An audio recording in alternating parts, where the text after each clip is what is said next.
Morning students, आज हम पढ़ते हैं अंतरा भाग 11th क्लास के चैप्टर 2 दोपहर का भोजन। दोपहर का भोजन चैप्टर के लेखक हैं अमरकांत जी, और लेखक ने इस चैप्टर में गरीबी से जूझ रहे एक निम्न मध्यम वर्गीय परिवार की कहानी का वर्णन किया है, जिसे भरपेट भोजन भी नसीब नहीं होता है, लेकिन जो सिद्धेश्वरी है वो इस गरीबी में भी अपने परिवार को कैसे जोड़े रखती है, इस चैप्टर में इसका बहुत ही अच्छे से चित्रण किया गया है। तो बच्चों, अब मैं इस पार्ट को एक्सप्लेन करती हूँ। सिद्धेश्वरी ने खाना बनाने के बाद चूल्हे को बुझा दिया और दोनों घुटनों के बीच सिर रखकर शायद पैर की उंगलियां जमीन पर चलते चींटियों को देखने लगी। अब दोपहर का जब खाना बनाने के बाद सिद्धेश्वरी ने अपने जो चूल्हा था उसे बुझा दिया और अपने दोनों पैरों को अपने दोनों घुटनों के बीच अपना सिर रखकर बैठ गई और उसे महसूस हुआ कि मुझे प्यास लगी है, और वो खाली पेट पानी पी लेती है जो उसके कलेजे में जाकर लग गया। कहती है हाय राम कहकर वह आधे घंटे तक जमीन पर बैठ गई। जब हम खाली पेट पानी पीते हैं तो हमारे कलेजे में जाकर लग जाता है। ऐसा ही उसके साथ भी हुआ। उठकर बैठी तो उसकी नज़र अपने 6 वर्षीय जो उसका बेटा था प्रमोद उस पर पड़ी। उसके 3 बेटे थे। सबसे बड़ा बेटा 20-21 वर्ष का रामचंद्र था, दूसरा बेटा मोहन 18 वर्ष का, और जो तीसरा बेटा था वो 6 वर्ष का था, उसका नाम था प्रमोद। अब उसकी नज़र अपने 6 वर्षीय जो बेटा प्रमोद था उस पर पड़ी तो उसने देखा कि वो लेटा हुआ था। उसके हड्डियों का ढांचा बने जो प्रमोद था, उसके मुंह पर उसने अपना एक फटा हुआ कपड़ा गंदा ब्लाउज डाल दिया और दरवाजे के बाहर गली के छोर पर खड़ी होकर अपने बड़े बेटे रामचंद्र की और रामचंद्र का इंतजार करने लगी। सिद्धेश्वरी अब जब उसे अपने जो बेटा था बड़ा रामचंद्र आते हुए दिखाई दिया तो वो फुर्ती से चौके पे जाकर भोजन करने के स्थान को साफ करने लगी। रामचंद्र ओसारे क्या होता है, बरामदे में रखी चौकी पर बेजान सा लेट गया। सिद्धेश्वरी ने घबराकर पुकारा और सोचा कि इसे कुछ हो गया है और उसके सिर पर जाकर हाथ रखने लगी। उसने सोचा कभी इसे कुछ हो गया हो, और रामचंद्र उठा और हाथ पैर धोकर चौकी पर खाने के लिए बैठ गया। अब सिद्धेश्वरी ने खाने की थाली लाकर उसके सामने रख दी। कुल 2 रोटियां थी, कटोरे पर पनियाई सी दाल और चने की तली तरकारी। अब रामचंद्र ने अपने छोटे भाई मोहन के बारे में पूछा कि वो कहाँ गया हुआ है।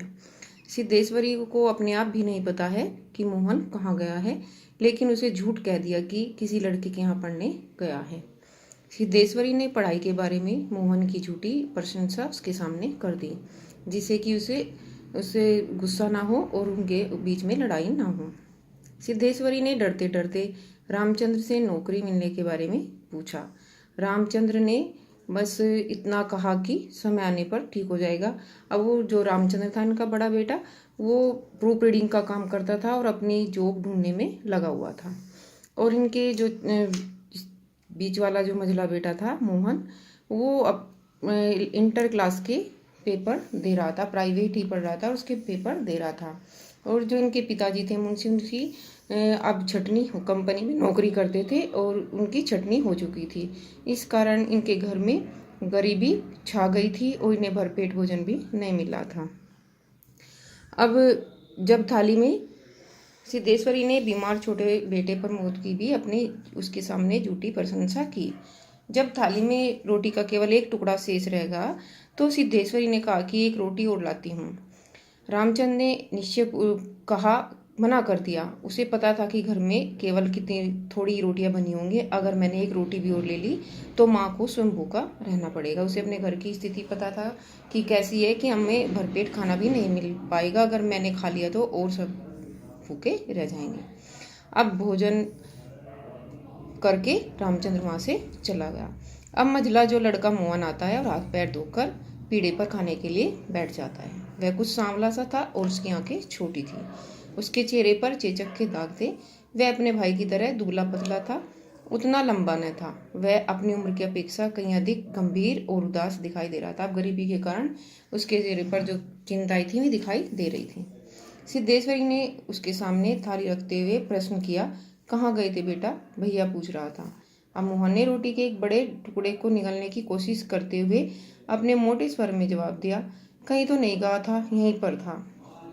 अब सिद्धेश्वरी वहीं बैठकर उसे पंखा डुलाती हुई से हवा करती है और बोलती है जैसे अब वह सपने में बड़बड़ा रही हो।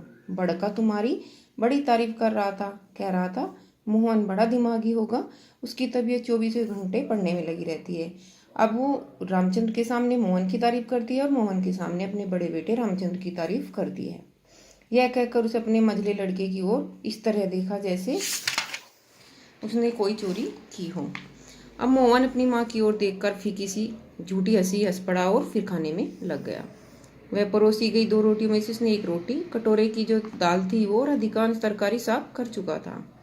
सिद्धेश्वरी को समझ में नहीं आ रहा था कि वह क्या करे।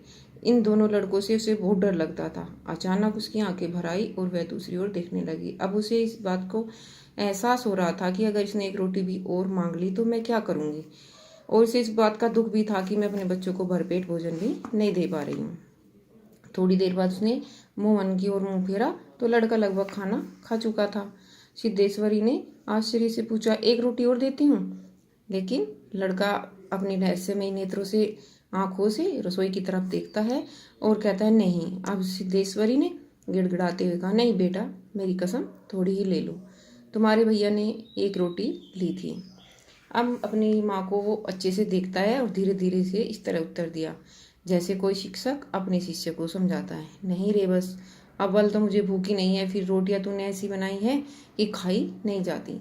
अब उसे ऐसे इस पर ताने कस रहा है कि जैसे वो रोटी ना खानी पड़ेगी। वो मैंने झूठ बोला है कि मैं रोटी नहीं खाऊंगी, तेरे से तो रोटी बनाई नहीं आती। अब अगर तू चाहती है तो इस कटोरे में थोड़ी सी दाल दे दे, दाल बहुत अच्छी बनी है। इसी बीच मुंशी जो उनके पिताजी थे प्रसाद जी आए और राम का नाम लेकर चौकी पर खाने के लिए बैठ गए। सिद्धेश्वरी ने उनके सामने भी थाली रख दी और 2-2 रोटियां, कटोरा भर दाल, चने की तली तरकारी। अब खाना खाते मुंशी जी ने बड़े लड़के के बारे में पूछा। अब सिद्धेश्वरी ने बताया कि कह रहा था कुछ ही दिनों में मेरी नौकरी लग जाएगी।